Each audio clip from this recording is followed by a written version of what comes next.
It is in Genesis 11 that we learn about what is considered to be the very first skyscraper ever built, or at least attempted to be built. This tower was intended to reach the heavens so that one may ascend and commune directly with God himself.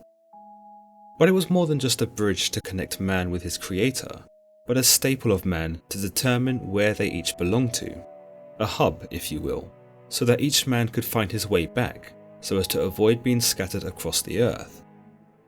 It would become known as the Tower of Babel, and unfortunately for those constructing the tower, scattered is exactly what they would become.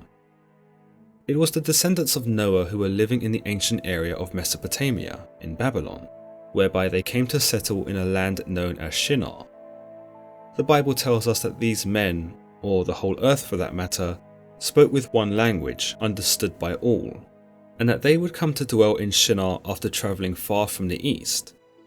The Bible tells us, "Now the whole earth had one language and one speech, and it came to pass, as they journeyed from the east, that they found a plain in the land of Shinar, and they dwelt there." But these men who settled in Shinar were not content to just settle there in the barren lands. Their population was growing, and the people wished to establish a symbol for how great their nation was. And what better symbol could a nation have than a tower that could reach the heavens? But obviously, the heavens were not intended for man, unless of course God decreed it. The Babylonians therefore appeared to take matters into their own hands and decided to build this tower anyway. They said, "Come, let us make bricks and bake them thoroughly. Come, let us build ourselves a city and a tower whose top is in the heavens. Let us make a name for ourselves, lest we be scattered abroad over the face of the whole earth." Based on the text alone, it's hard to see the Babylonians here as defying God. God didn't tell them that they couldn't build the tower to visit the heavens, nor does this necessarily seem to be their intention. Primarily, their objective was to build themselves a symbol to be proud of, a structure that demonstrated their ability to build, their creativity, and resourcefulness.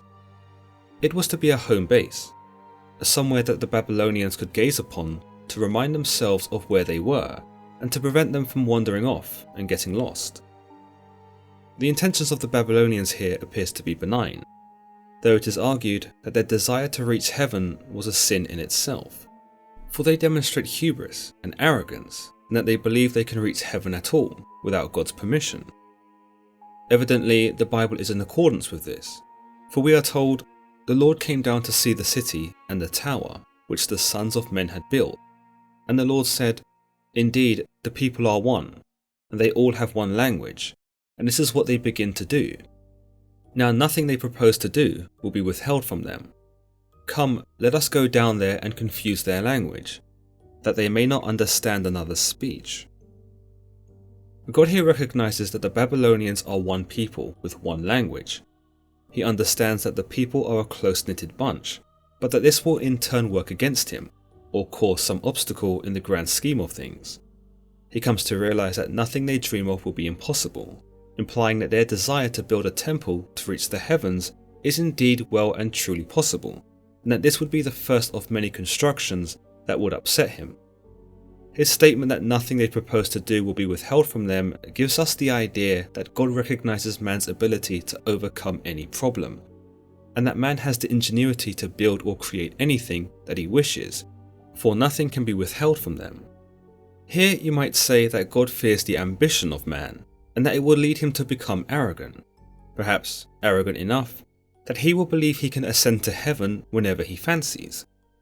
So God sets upon the Babylonians the very same fate that they had sought to avoid. He scatters them. The Bible tells us, "So the Lord scattered them abroad, from there over the face of all the earth, and they ceased building the city. Therefore its name is called Babel, because there the Lord confused the language of all of the earth, and from there the Lord scattered them abroad over the face of all the earth." We begin to see here that the story aims to explain why it is that the world and all its people speak different languages. As mentioned, it was the united human race, those that came after the Great Flood, who migrated westward to the land of Shinar, and that these great number of people all spoke the same language. In order to prevent them from completing their mission of building the tower, God confuses the language of the earth, causing these migrants to become unable to communicate with one another. Without being able to understand each other, the tower is never actually completed, and they begin to venture away from each other, alienated by their inability to communicate and segregated by their loss of purpose. The Bible then tells us that the tower would become to be known as Babel, which is thought to have derived from the Hebraic term Babel, meaning to jumble or confuse. However, the exact origin of the term Babel has not been entirely confirmed. There's a mainstay theme in this story, and that is the often unspoken competition between man and creator, or at least the ambition of man. Man's ambition is truly highlighted in this story, given that they desire to stand toe-to-toe with God, quite literally by building to reach his level. We've seen how much God hates this sort of thinking, most notably in Lucifer, who tries to take God's throne and establish himself as the Most High. You might say that this incident was eerily reminiscent to God, who would have seen the humans building the structure so that they could be, at least in the physical sense, just as high as him. The ambition of man is seen elsewhere in the Bible too, like in the story of Adam and Eve, where it can be argued that Adam and Eve ate from the tree of knowledge of good and evil, for they believed it would make them like God. This is the same for those who were building the tower, for their desire to be on God's level is not something that he could tolerate. Through this though, we also get a glimpse of God's mercy. After all, he recognized that those who were building the temple were not necessarily bad people. They simply wanted to achieve something to not only represent their nation, but also to be so glorious that it had its place in heaven. They might have overestimated their jurisdiction, in a sense, but they were not doing this in spite of God or to spite anyone else. It is why God doesn't just destroy the tower, but instead spreads this confusion by altering their languages. It is perhaps one of the most benign ways God could have dissuaded the people, although he probably could have just asked them to stop. However, in doing this, I suppose there may have been some people from amongst the group who would defy him, which would in then turn leave him no choice but to respond with more aggression. By changing languages, he removes all possibility of them working together and renders them powerless, without shedding any blood.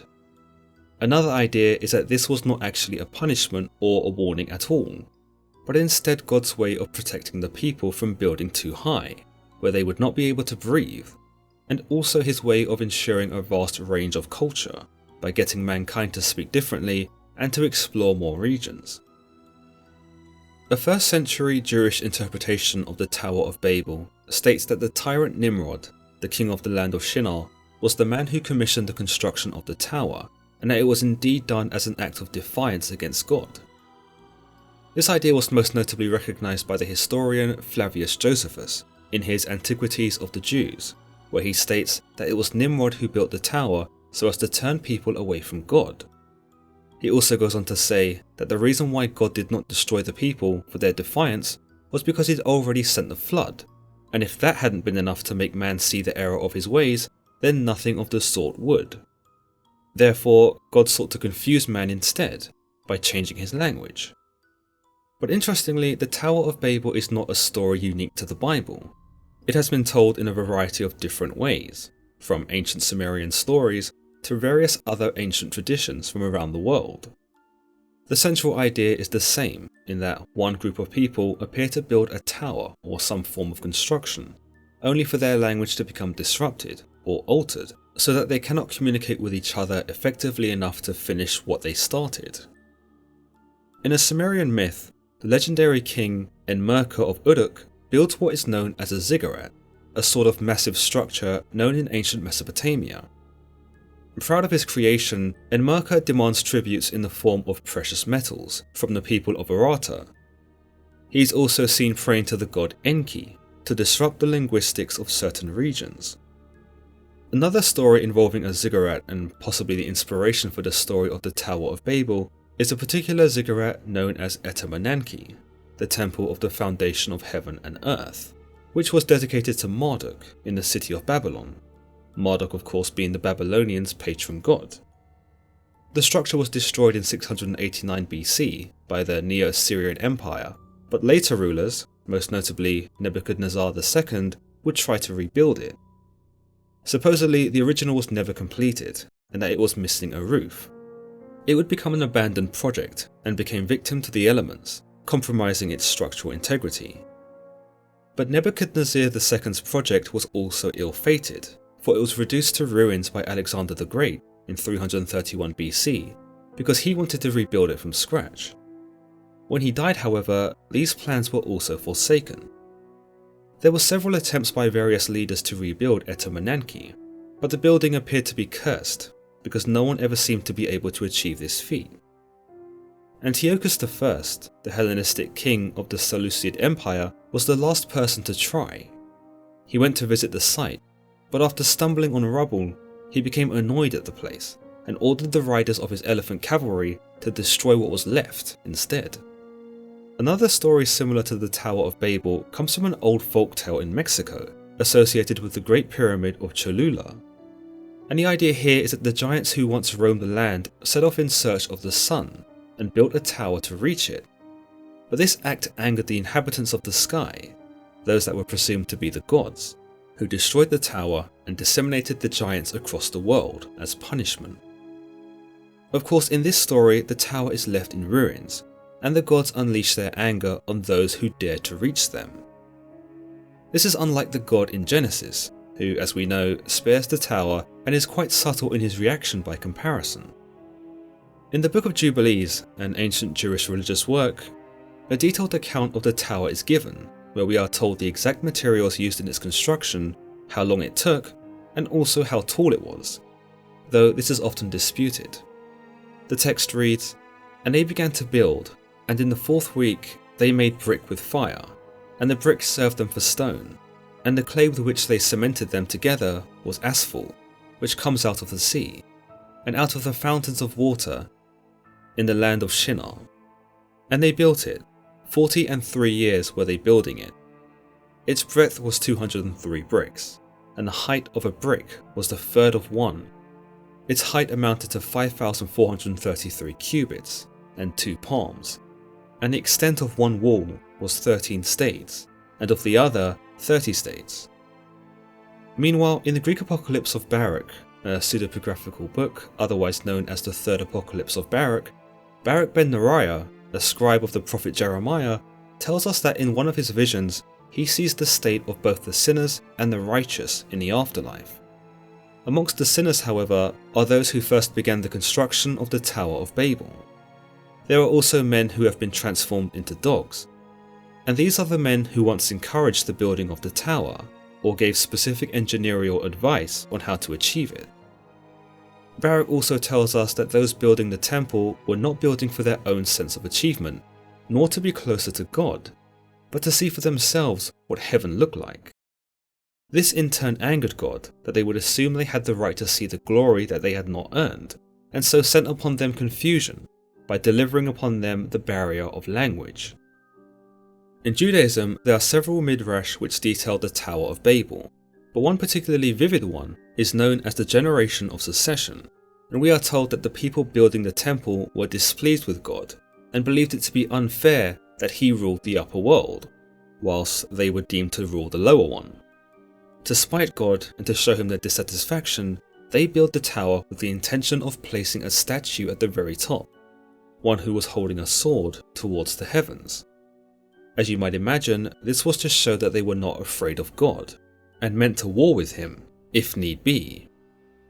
The Tower of Babel, meanwhile, does not seem to appear in the Quran in Islam, but there are some similarities with other stories. One in particular is when a pharaoh asks the Haman, which was the high priest, to build a tower so that he might confront Allah. This comes about because Allah had commanded Moses to go and visit the pharaoh in Egypt, and invite him to monotheism and to abandon his old gods. Moses also sought to stop the pharaoh from his tormenting of the Israelites, but the pharaoh would hear none of it and determined Moses and his God to be sorcerers and shamans. Outraged by Moses' request, he commanded the Haman to build him a tower so that he could condemn Allah to his face, but he never actually got this far, given that both the Haman and the pharaoh were drowned in the Red Sea.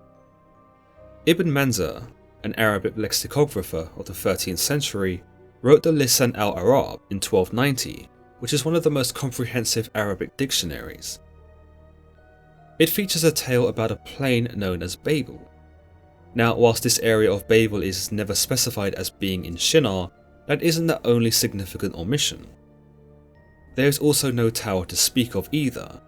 Instead, mankind seems to congregate in this particular area, and they are given individual languages by God, though not because of punishment, but perhaps to ensure that they would separate and go their own way. But in the history of the prophets and kings, a historical Arabic chronicle written by the theologian al-Tabari, he tells us that there was indeed a tower present upon this land, and that Nimrod again was responsible for its creation.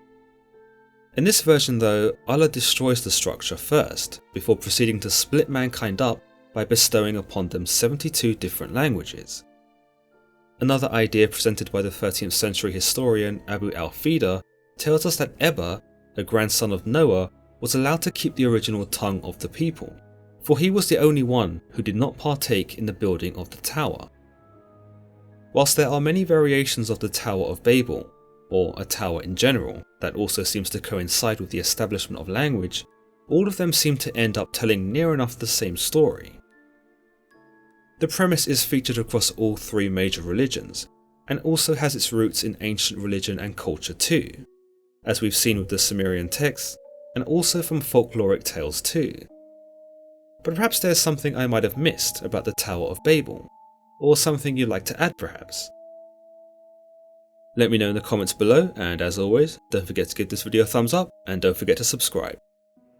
Until the next time guys.